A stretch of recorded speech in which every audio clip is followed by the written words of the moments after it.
Okay, we're gonna get down and in the trenches on this one because I'm fighting a war here, and I'm not the only person fighting it. And I think that a lot of people are either on one or the other side. I'm on both. The war I'm fighting, the reason why I'm fighting in this war, is to bring the two together, to provide a middle ground. The two sides are the LGBTQ and Christianity. Now, as I can only speak, from my own personal experiences and beliefs,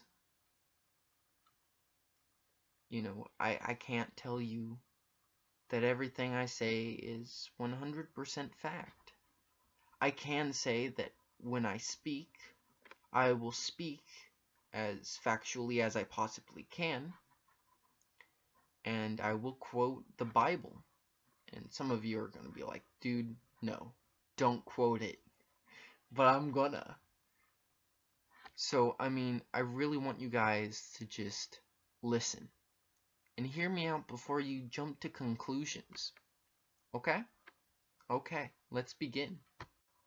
We're going to start by looking at Christianity.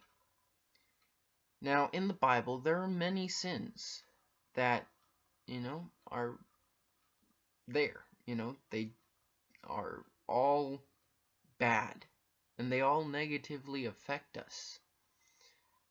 And when I speak about this, by no means do I mean any offense or harm to anyone. But, there's a huge thing that's going on in the church that is despicable.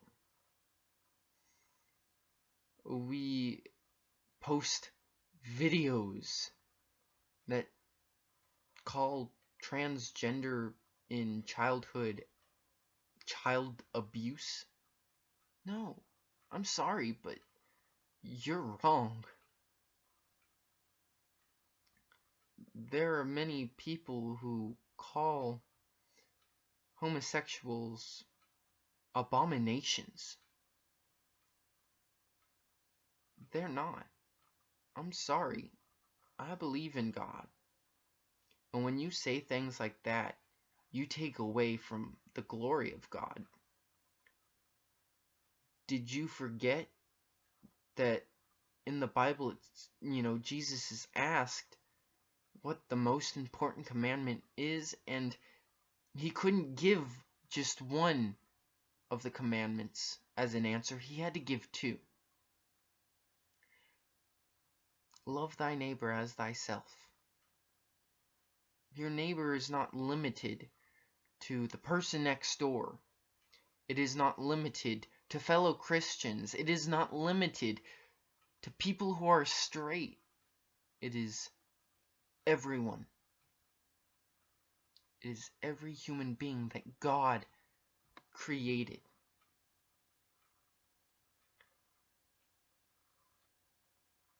Jesus also says that, along with that, you must love your Lord with all your heart, all your soul, all your mind, and all your strength.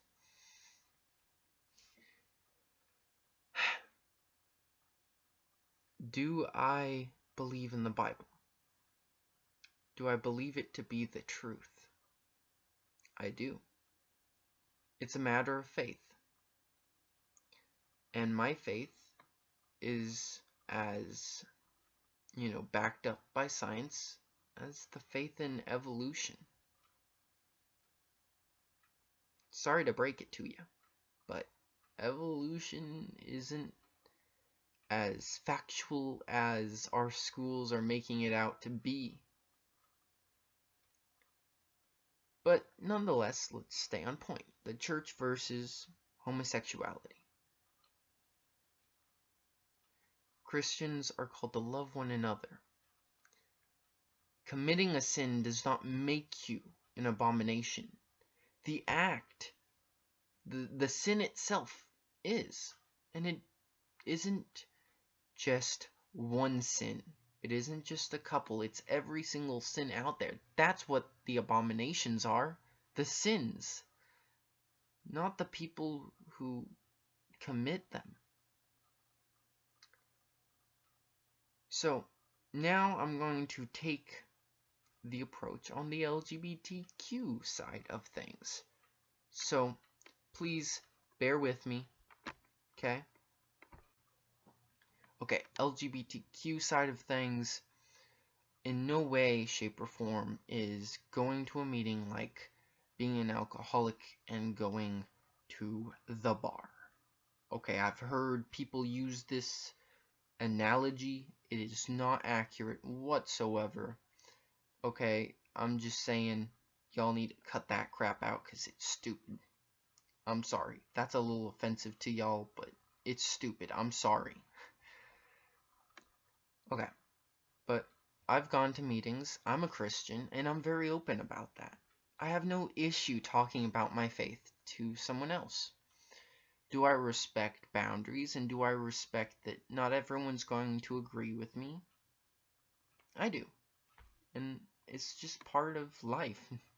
There's not a soul out there who, has everyone that believes every single one of their beliefs. That's life. So I go to meetings, and I've seen the kindness that, is there. It's a safe haven for those who have been discriminated by a lot of Christians and a lot of Muslims and a lot of, I don't know, there's too many freaking religions out there who are just rude. The rude sandstorm. But there's never been a rule in the community that says anything about bashing faith.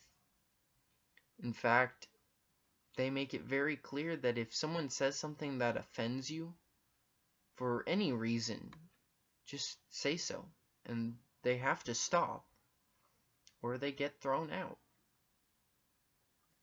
In fact, a lot of people think that, that analogy of going to the bar if you're an alcoholic and going to a group meeting if you're, of that persuasion,